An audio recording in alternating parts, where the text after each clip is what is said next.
So here is a game which I have played, but it was a simple single session at one of the conventions, and was otherwise I have not. And I've always wanted to do it. And the game even opens by saying, one shots are fine, but this game is built for extended play through many sessions, and you should do that. So I agree, and I want to. So this game is here in this little paper pamphlet called Primitive. It's by Kevin Allen Jr. and was produced in the mid 2000s, 2007 perhaps, and is distinctive physically. It has a companion volume called Record of Threats.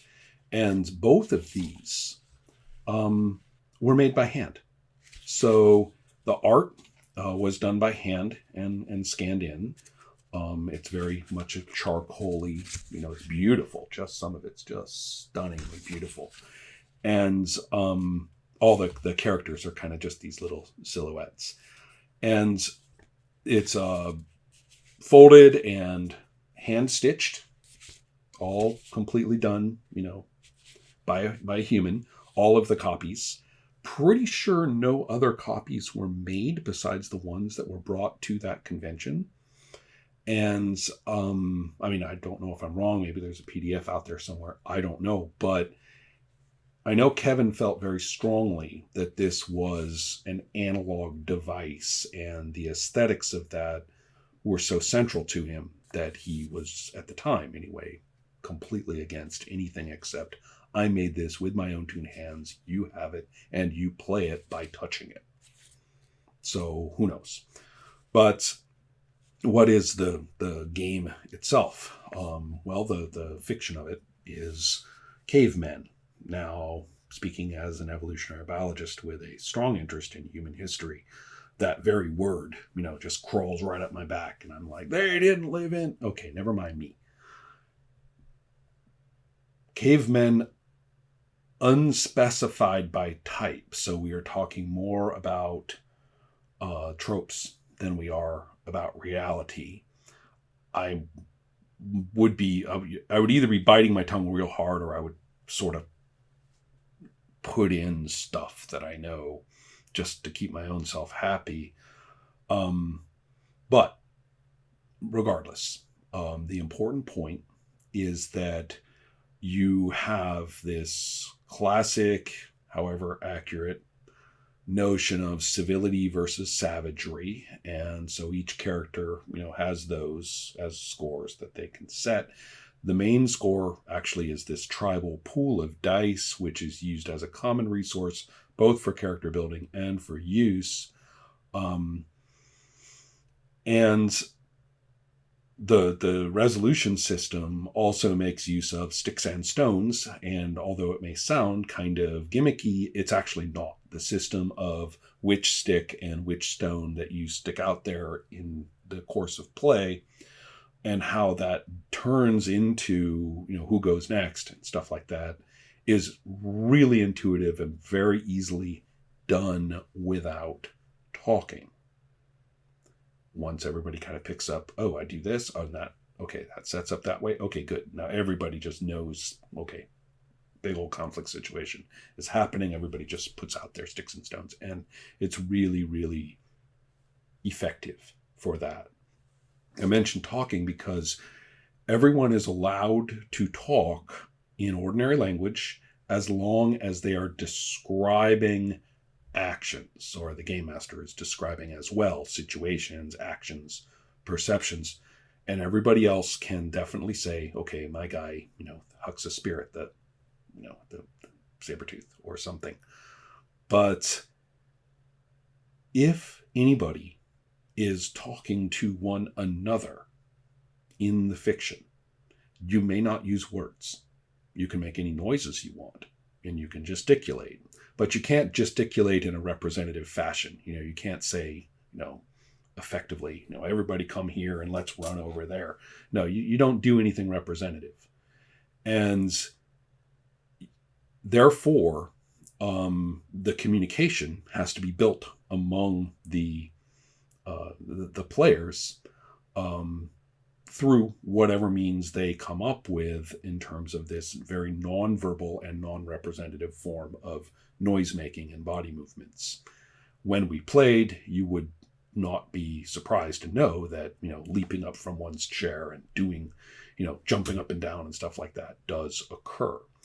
And it may sound very goofy, but surprisingly, it's not particularly goofy. It's more heartfelt than that. And you also are allowed, and are part of the system is when important objects or whatever are produced, that you pick up a scrap of paper and sketch it, and now that object is, the stick or the medicine bag or the fire pit or whatever. And probably fairly intuitively, if someone else controls or gets access to that object who's not you, they take the piece of paper over to their in front of them. Easy enough. So a bunch of those little scraps, little sketches are scattered all over as well.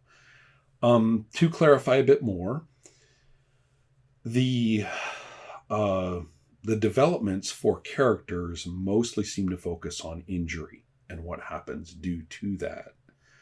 The record of threats is the most content-oriented for the game, and it's all about examples, of mechanically significant objects and circumstances, to give you an idea of, okay, well, this is a +3 kind of thing and stuff like that, as well as adversaries, or at least very problematic, stuff. Now, this grades more into, the stuff in Records of Threats grades more into fantasy cavemen, because what's cavemen without visiting astronauts, or, enormous dinosaurs, or lizard men, or, blah, blah, blah, blah. The stuff in Primitive is pretty naturalistic. The stuff in Records of Threats as well, depending on where you want to take this in terms of spectacle, here's some thoughts on what they would mean mechanically. That's fine. Where the game is a little silent is exactly what the opening text enjoins you to do, which is long-term play. It could be that the intrinsic mechanics effectively give you the fate of the tribe in the scope of time that you play. I haven't yet, in this very short text, and you know how in a short text you may just blow past something and cognitively fail to get something that it does say. So a revisitation is called for. Still, at present, I'm not entirely certain if this is, if you can say, about whether the tribe survives. I'm not quite, the pool can go to 0. Does that mean something? I'm not sure. So I'm going to have to look back through it and either find the place where it says, plain as day, exactly what I'm looking for, or I look at the intrinsic mechanics and say, oh, well, obviously, if that works out, then that's how that goes. Not sure exactly. I do know that in my experience of play, brief as it was, relationships and what can only be spoken of as policies quickly became very established and clearly demanded further development, a look at outcomes, and the concept of, well, once we've done this, we have, in fact, survived the cataclysmic effects, in our beautiful valley, but the valley is no more, so we must forge on. So therefore our hunt for a new home, is kind of intrinsic to what we do next, or whatever it may be. Maybe we managed to defeat, the Allosaurus. Well, now somebody along the way has created the temple of the Allosaurus spirit, and I guess let's see what we make of that next. What is that going to mean for who we are and what we do? Maybe we have met another tribe and there has been an integration with another tribe. Well, what then is our next scenario going to be like in that context? All of those seem like the mechanics would handle. And I'm very interested in playing long enough to see kind of a turnover of larger situations. Because the mechanics are real clear when it comes to, who's jumping behind that bush and who's hucking the spear and who's trying to, trying to convince the other two to get over here and help dig up this thing in the midst of all of this mayhem. All of that is real nice. And I'm hoping that from that atomic or molecular level, that larger organismal level movement, can be seen easily as what to do. Can this thing be played by screen? There's nothing intrinsic to the mechanics that say otherwise. The sticks and stones can simply be brandished and somebody can be keeping track of who's got which one out on the table and what arrangement they have. Isn't that much different from plenty of other games. I have found that even games that purportedly require detailed battle maps often don't. And I know that there are some that I think really do, but maybe not as many as the games that formally say they do. Whereas this one, maybe it's in that category where it would take a little time, perhaps a little bit of specific procedure of, okay, when we get into these situations, we have to go by the numbers. You have to brandish what you've got. Someone's got to keep a record. That record has to get confirmed. We can all refer to that at will by, a signal, and person will put up. Remember, you can talk out of character. So you can say, hey, I need to see the battle map. There's nothing wrong with that kind of, vocal communication among us. It's only when your character is saying something to another character that you may not use words. And that doesn't change. So certain noises may end up being like words, especially names of things can happen, but that's it. So what I'm saying, though, to go back to the screen thing, is that logistically it could be done. I think not too bad. I mean, it's not quite as much fun as putting sticks and stones out there on the table, but it can be done. What's tricky is whether the somewhat static and TV-oriented aspect of screenplay actually lends itself to the intimacy of communicating with one another. If it becomes performance to a perceived third party, it dies, as far as I'm concerned. The intimacy of that interaction is really critical in this game, as I experienced it.